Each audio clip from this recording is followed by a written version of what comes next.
الحمد لله رب العالمين والصلاة والسلام على رسولنا الأمين ونبينا محمد وعلى آله وصحبه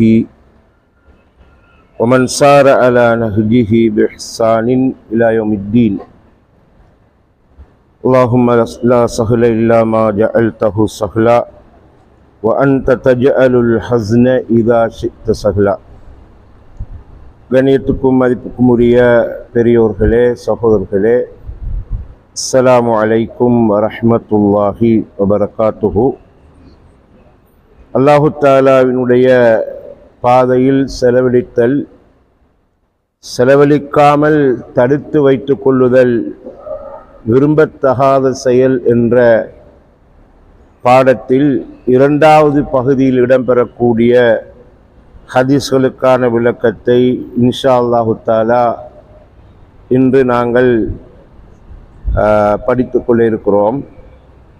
an அபீ ஹுரைரத்த ரலியல்லாஹு அன்ஹு قال قال رسول الله صلى الله عليه وسلم السخي قريب من الله قريب من الجنة قريب من الناس بعيد من النار والبخيل بعيد من الله بعيد من الجنة بعيد من الناس قريب من النار ولجاهل سخي أحب إلى الله من عابد بخيل رواه الترمذي.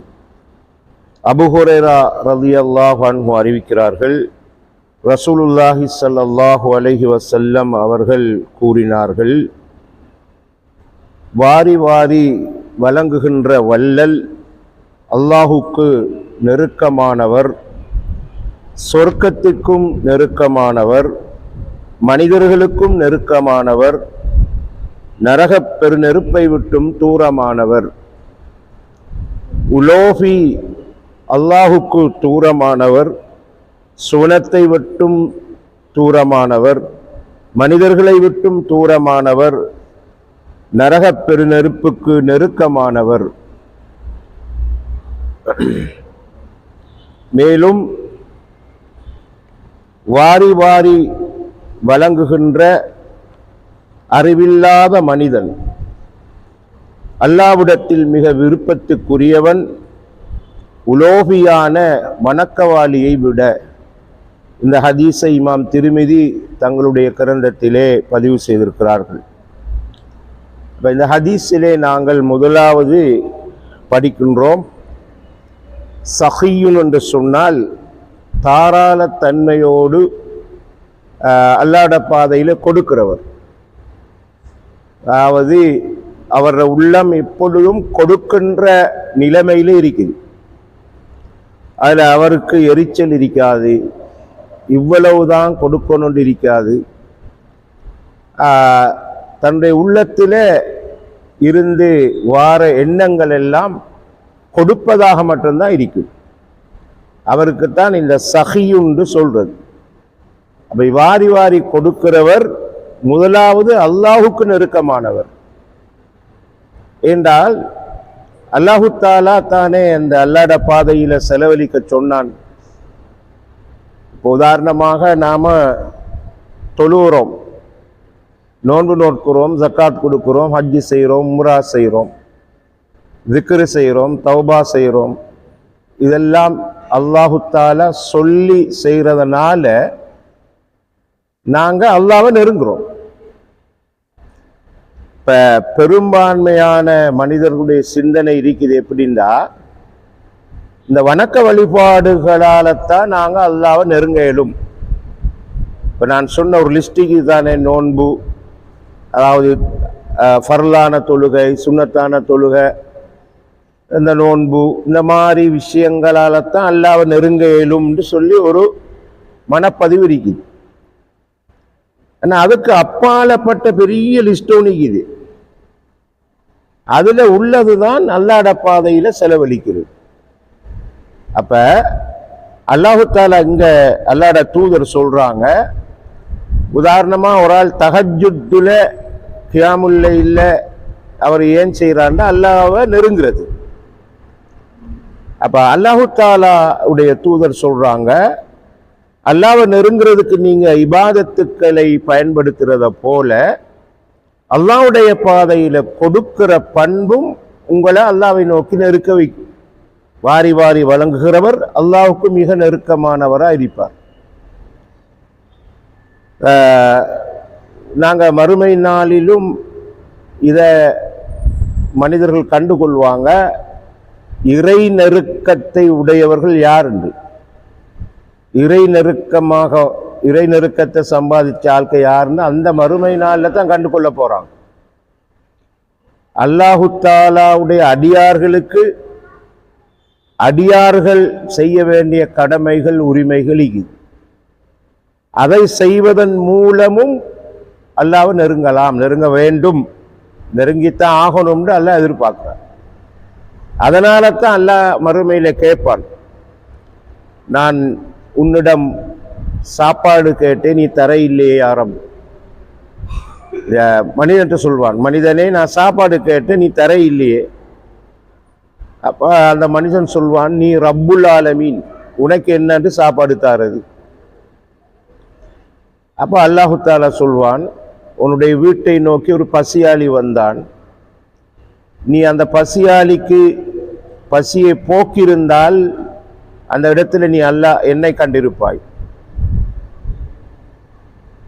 நான் நோயுற்று இருந்தேன், நீ நோய் விசாரிக்க வர இல்லை என்று அல்லாஹ் சொல்வான். யா அல்லாஹ், நீதானே எல்லாருக்கும் சுகம் கொடுக்கிறவன், உன்னை எப்படி நோய் விசாரிக்க வாரது? நீ ஒரு நோயாளியை சுக விசாரிக்க சென்றிருந்தால் அந்த இடத்தில் அல்லாஹ்வை கண்டிருப்பாய், என்னை கண்டிருப்பாய். இதே மாதிரி நான் ஆடை இல்லாமல் இருந்தேன், நீ எனக்கு ஆடை தரவில்லையே. அந்த மனிதன் சொல்றான், நீதானே மனிதர்களுக்கு ஆடை அணிவித்தாய், மானத்தை மறைத்தாய், உனக்கு எப்படி ஆடை தாரது? ஆடை இல்லாமல் ஒரு மனுஷன் வந்து கேட்டான், உடுப்பு கேட்டான், நீ கொடுத்திருந்தா அங்க கண்டுகொள்வான். அப்ப இதெல்லாம் என்னத்தை சொல்லுதுண்டா, இஸ்லாத்துல இறை நெருக்கம் என்பது இந்த துறவிகள் போல இருந்தா சாத்தியம் இல்லை. துறவிகள்னா ரிஷிகள் முனிவர்கள், அவங்க உலகத்தை திறந்து காட்டில் போய் தவம் இருப்பாங்க. அப்படி ஒன்று இஸ்லாம் அறிமுகம் செய்ய இல்லை. அறிமுகம் செஞ்சுக்கிறது அது கொஞ்ச நேரத்துக்கு தான், 5 நேரம் தொழுகைக்கு முன்னுக்கு பின்னுக்கு அப்படி இரவையில் தஹஜ்ஜுத் அவ்வளவுதான். மற்ற நேரத்தில் எல்லாம் அல்லாத அடியார்களுக்கு செய்ய வேண்டிய கடமைகளை செய்யறதன் மூலம்தான் அல்லாட நெருக்கம் கிடைக்கும் என்கிறது தான் இஸ்லாம் சொல்லுது. எனவே இங்க சொல்றாங்க, வாரி வாரி வழங்குகிறவர் அல்லாவுக்கு நெருக்கமானவர் ஏன்னா இத விஷயத்தை ரசூலுல்லாவுக்கு அல்லாஹ் உணர்த்தினான். சரியா, ஆரம்ப காலத்திலே உணர்த்திட்டான். ஒரு 15 நாள் வகி வராம இருந்தது, கவலைப்பட்டாங்க. இந்த கவலையை போக்கத்தான் அல்லாஹ் வல்லுஹா என்ற சூறாவை இறக்குனான். அந்த சூறாவை இறக்கி, நீங்க இப்படி இப்படி இப்படி இப்படிலாம் இருந்தீங்க நபியே, உங்களை நான் மேலே கொண்டு வந்தேன். ஏழையா இருந்தீங்க, உங்களை நான் தண்ணீரை உள்ள மனிதனை ஆக்கினேன். நீங்க அனாதையா இருந்தீங்க, உங்களுக்கு ஒரு அடைக்கலம் தந்தேன். மனிதர்களுக்கு வழிகாட்ட தெரியாமல் நின்றீங்க, அப்போ உங்களுக்கு வழிகாட்டின்னு எப்படி சொல்லிக்கிட்டு வந்து, யத்தீம்களை விரட்ட வேண்டாம், கை நீட்டி யாசிக்கின்றவர்களை துரத்த வேண்டாம், வெறுட்ட வேண்டாம் என்றெல்லாம் அல்லாஹ் சொல்லி இறை நெருக்கத்துக்கு ஒரு பெரிய தத்துவத்தை சொல்லி கொடுத்தார். ஆகவே கரீபும் மினல்லாஹ், அதே மாதிரி அவர் கரீபும் மினல் ஜன்னா, சொர்க்கத்துக்கும் நெருக்கமானவராக இருப்பார். யாரு வாரி வாரி வழங்குறவர் சொர்க்கத்துக்கும் நெருக்கமானவராக இருப்பார். அதாவது ஒவ்வொரு மனிதர்களும் அவங்க விசேடமா செய்யற அமல் மூலம் அந்த அமலை சொல்லி மறுமையில சொர்க்கத்துல அழைக்கப்படுவாங்க. உதாரணமா நாங்க படிச்சுக்கிறோம், நோம்பு நோற்றவங்க ரையான் என்ற வாசலினூடா சொர்க்கத்துக்கு போவாங்க. இதே மாதிரித்தான் சதக்கா செய்தவர்கள் இந்த சதக்கா என்ற வாசலினூடா உள்ளுக்கு போவாங்கன்னு ஹதீஸ்ல தான் இருக்கு.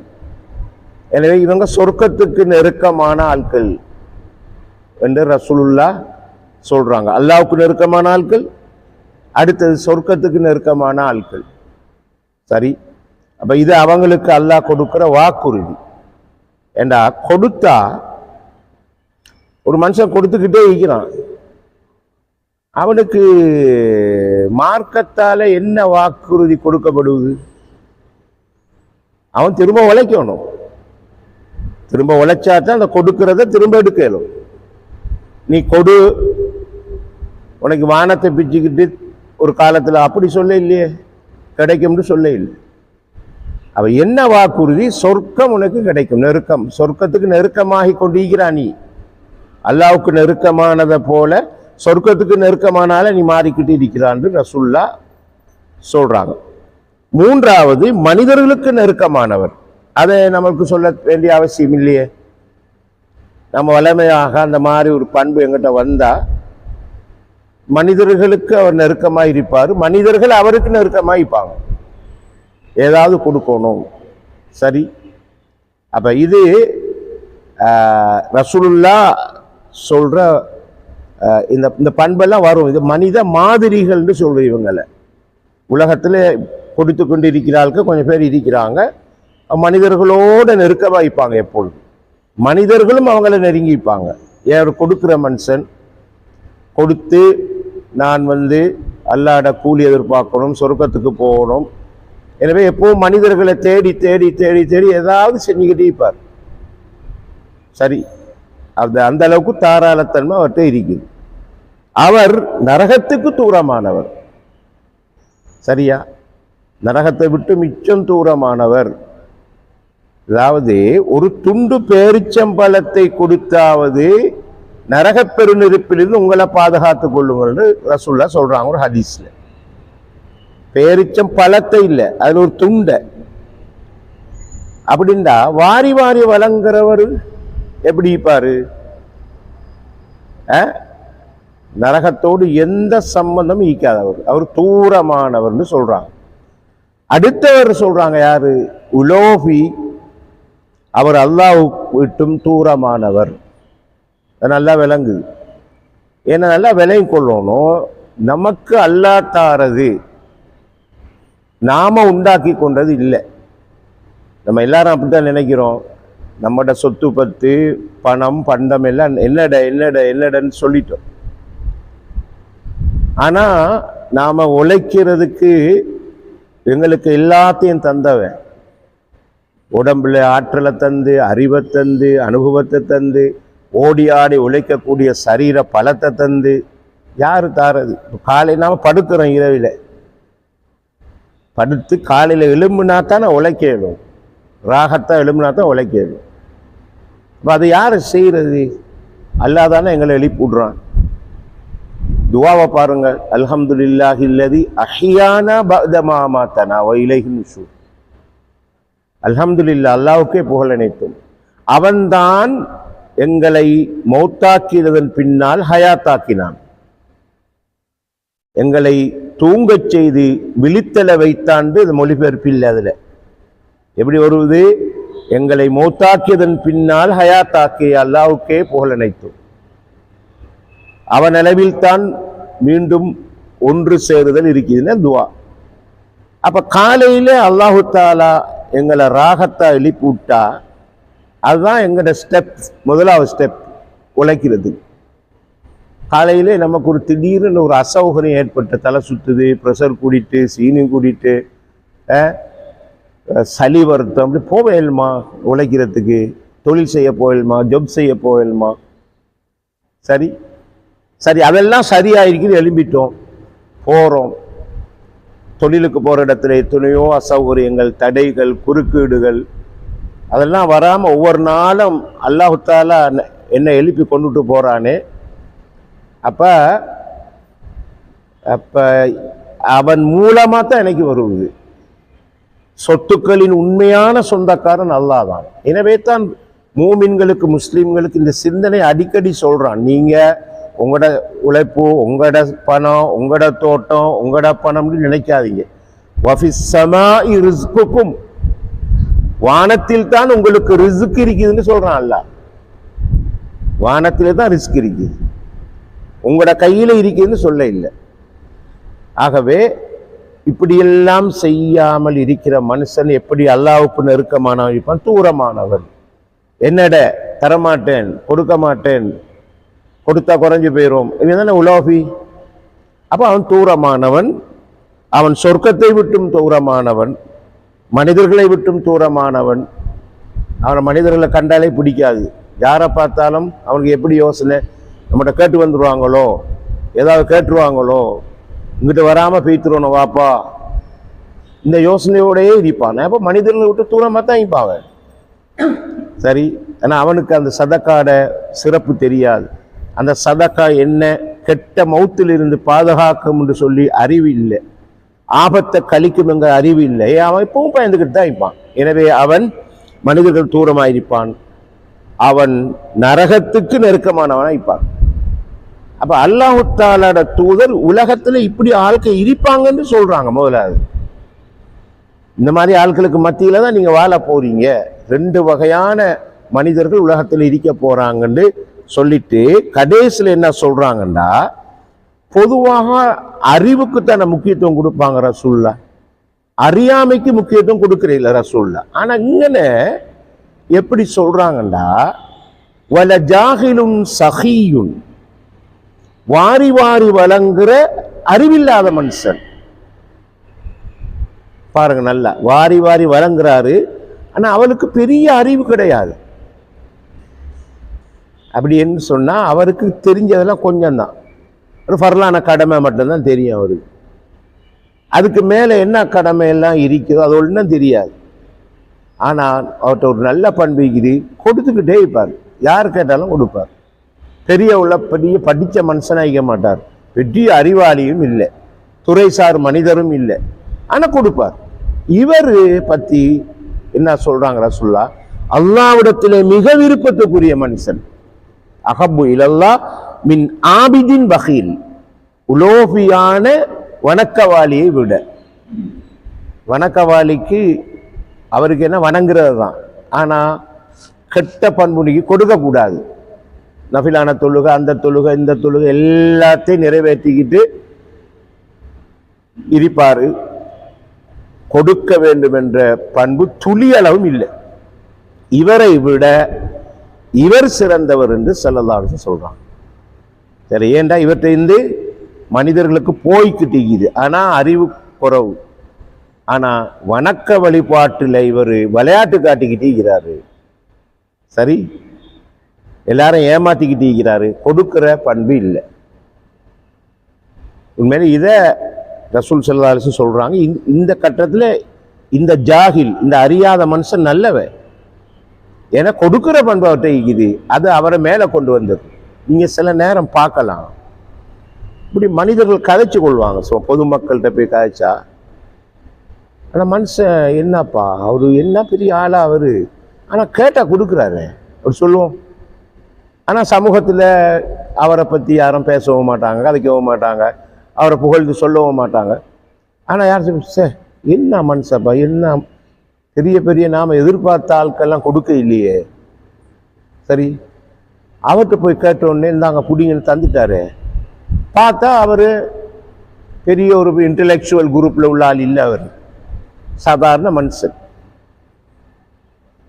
அது என்னான்னு தெரியாது, அது அப்படி இருக்குது. நான் ஒரு உதாரணம் சொல்கிறேன். என்னண்டா, நான் கொழும்புக்கு ரஹ்மானியா மஸ்ஜிதுக்கு ஜும்மாவுக்கு போகிறது கிரேண்ட் பாஸ் ஒரு 3 வருஷமாக போக கிடைக்கல. அந்த பிரச்சனைக்கு பிறகு ஒரு தடங்கள் வந்து போகலை. அப்போ அந்த பள்ளியில் தான் இன்னைக்கு சாப்பாடு வெள்ளிக்கிழமை. அங்கே இமாமிக்கிறாரு, மொத்தி நிற்கிறாங்க, பள்ளி வேலை செய்கிறவங்க 4 பேர் இருக்கிறாங்க. அவ்வளோ பேருக்கும் உங்களுக்கு தெரியும், நம்ம வீட்டுகளில் ஆரம்ப காலத்தில் சோறு போட்டு அனுப்புவாங்க, அந்த அடுக்கு பாஸ்கெட்டுன்னு சொல்லி, உயர்ந்த பாஸ்கெட்டில் சாப்பாடு வரும். அப்போ ஒரு நாள் சாப்பிட்டுக்கிட்டீங்கன்னா அந்த பள்ளியில் உள்ள மொத்தின்னு கேட்குறாரு, ஹசரத் இது எங்கிருந்து வருதுன்னு உங்களுக்கு தெரியுமா? எனக்கு தெரியாது. ரோட்டில் கருத்தையில் மரக்கறி விற்கிற ஆள்கிட்ட எங்களுக்கு சோறணும். அவர் சொல்றாரு, இந்த ரோட்ல பெரும் பெரும் புள்ளிகள்லாம் இருக்கிறாங்க, பெரிய பணக்காரலாம் இருக்கிறாங்க, வளமையா அவர் அனுப்புவார். சொல்றாராம், யாராவது கூடுதலா வந்துட்டு அவங்கள டைமுக்கு விருந்தாளிகள் கொஞ்சம் அப்படி இப்படி போதாம போற விளங்கிச்சா ஒரு கோல் தந்தா போதும், மரம் யோசிக்கப்படாது, நீங்க அடுத்த அடுத்த 5-10 நிமிஷத்துல சாப்பாடு வரும், யோசிக்கிட்டுலாம் இங்க எப்படாதுன்னு சொல்லி முஅத்தினுக்கு சொல்லி வச்சுக்கிறாரு. யாரு? ரோட்ல மரக்கறி வியாபாரி அன்றாடம் உழைச்சி. அப்போ இன்னொரு முறை போற நேரம் அவர் சொல்லிக்கிறாரு, இப்படி யாரும் ஹசரத் மார் வந்தா இந்த வீட்டுல கல்யாணம் நடக்க போற மகளுக்கு துவா செய்ய சொல்லுங்க. சரி, இப்ப எப்படி அந்த துவாக்கெல்லாம் பீத்திங்க? அதுதான் ரசூலுல்லாஹ் சொல்றாங்க, படிச்ச மனுஷன் இல்லை, படிக்காதவன்ட்டு உள்ள வாரி வாரி தலங்கிற அந்த மனுஷன் அல்லாஹ்வுக்கு மிக நெருக்கமான இருப்பான். ஆகவே நாங்க சதக்கா செய்யறதுக்கு என்ன, நான் ஒரு பெரிய பிரபலமா இருக்கணும்ன்ற அவசியமே கிடையாது. எங்களுக்கு சொந்த புத்தி எல்லாம் தந்திக்கிறான், நடுநிலைமையா வாழ சொல்லிக்கிறான், எனக்கு தேவையானது செலவு போவோம், என் மனைவி மக்களுக்குரிய செலவு ஈக்கும், அதையெல்லாம் பார்த்துட்டு கொடுக்குற தன்மை கூட ஈக்கணும். அதான் வேற ஒன்றும் இல்லை. அள்ளி அள்ளி கொடுக்குறேன்னு சொன்னா கடனாளியா போயிடக்கூடாது, அது நம்மளுக்கு தெரியும். ஆகவே இந்த விஷயத்தை தான் ரசூலுல்லாஹ் அங்க சொல்றாங்க. இறுதியாக சகோதரர்களே ஒரு ஹதீஸை பார்த்து நாங்கள் இந்த வகுப்பை முடிப்போம். ஒன் அபி சயீதில் குதுரி ரலியல்லாஹு அன்ஹு قال قال رسول الله صلى الله عليه وسلم. இந்த ஹதீஸ அபூ சயீத் அல் குதுரி அறிவிக்கிறாங்க. ரசூல் ஸல்லல்லாஹு அலைஹி வஸல்லம் சொன்னாங்க, لأن يتصدق المرء في حياته بدرهم خير له من أن يتصدق ب100 عند موته. ورواه أبو داود. அல்லாஹ்வுடைய தூதர் சொல்றாங்க, ஒரு மனிதர் தன்னுடைய வாழ்நாளில் ஆரோக்கியமா இருக்கிற நாள்ல ஒரு திர்ஹம் சதக்கா செய்யறது. ஒரு திர்ஹம்னா ஒரு வெள்ளிக்காசு. இன்றைக்கு வெள்ளிக்கு பெருமதி இல்லையே, அப்படின்னா ஒரு சின்ன ஒரு பெருமதியான ஒரு வெள்ளிக்காசு சதக்கா செய்யறது மரணத்தருவாயில 100 திர்ஹம் சதக்கா செய்வதை விட அவருக்கு சிறந்தது. இந்த ஹதீஸ் அபூ தாவூதுல பதிவாயிருக்கு. இப்ப நாங்க சென்ற வாரம் படிச்சோம். சரி, கடைசி நேரத்துல தான் எல்லாருக்கும் ஞானம் பிறக்கிறது, மௌத்துடைய நேரத்துல. அப்ப சூரத்துல் ஜுமுஆவுல சூரத்துல் முனாஃபிகூன்ல வார வசனம் ஒன்றை நான் உங்களுக்கு ஞாபகப்படுத்திக்கிறேன். சென்ற வாரம் நீங்க அல்லாஹ்வுடைய பாதையில செலவழிங்க, இந்த செலவழிக்கிறத கிடப்புல போடாதீங்க, தாமதப்படுத்தாதீங்க. உங்களில் ஒருவருக்கு மௌத்து வார நேரம், யா அல்லாஹ் எனக்கு கொஞ்சம் அவகாசம்தா, நான் சதக்கா செஞ்சு நல்ல மனிதனா ஆகி விடுவேன்னு சொல்லவானா. அல்லாஹ் தஆலா தவணை காலம் தரமாட்டான், அஜல் வந்தா வந்தே தீரும், அது வரைக்கும் பிற்படுத்தாதீங்கன்னு அல்லாஹ் தஆலா சூரத்துல் முனாஃபிகூன்ல சொல்றான் தானே. அதே மாதிரி தான் இங்க ரசூலுல்லாஹ் சொல்றாங்க, அப்ப 100 திர்ஹம் கொடுத்து என்ன பிரயோசனைங்குது? என உயிர் தொண்டை குழி அடைந்தால் தௌபாவும் கபுலாகாது, ஏற்றுக்கொள்ளப்பட மாட்டாது, நம்முடைய எந்த அமலும் ஏற்றுக்கொள்ளாது. ஆகவே ரசூலுல்லாஹ் சொல்றாங்க, நீ ஹயாத்தோடு இருக்கிற நேரம் 100 ரூபா கொடுக்க தேவையில்லை. நீங்க சொல்ற மாதிரி பார்த்தா ஒரு 10 ரூபாயை கொடுங்க, ஒரு 20 ரூபாயை கொடுங்க, ஹயாத்தோடு இருக்கிற நேரம் அது உங்களுக்கு உதவி செய்யும். கொடுத்துத்தான் எடுக்கணும், இதுதான தத்துவம். நாம வியாபாரத்துல என்ன செய்யறோம்? முதல்ல போடுறோம், லாபம் எடுக்கிறோம். அப்ப நாம கொடுத்து தான் எல்லா லாபம் எடுக்கணும். என்ன லாபம்? அதான் நான் ஏற்கனவே சொன்னேன், எங்களுக்கு நல்ல மௌத்து வரும், ஆபத்தை கழிச்சு விட்டுருவான் அல்லாஹ். எங்களுக்கு இந்த மனைவி மக்களுக்கு வர ஆபத்தெல்லாம் கழிப்பான். சரியா சொல்லுவாங்க, அந்த தர்மம் தலை காக்கும். ஆக ஹயாத்தோட ஆரோக்கியம் இருக்கிற நேரம் செய்யுங்க, அதுதான் அவருக்கு சிறந்தது என்று ஸல்லல்லாஹு அலைஹி வஸல்லம் சொல்றாங்க. இன்ஷா அல்லாஹ் நாங்கள் அடுத்த வாரம் இது சம்பந்தமான இன்னும் பல ஹதீஸ்களை படிப்போம். சுப்ஹானக்கல்லாஹு வ பிஹம்திக அஷ்ஹது அல்லா இலாஹா இல்லா அன்த அஸ்தக்ஃபிருக வ அத்தூபு இலைக்.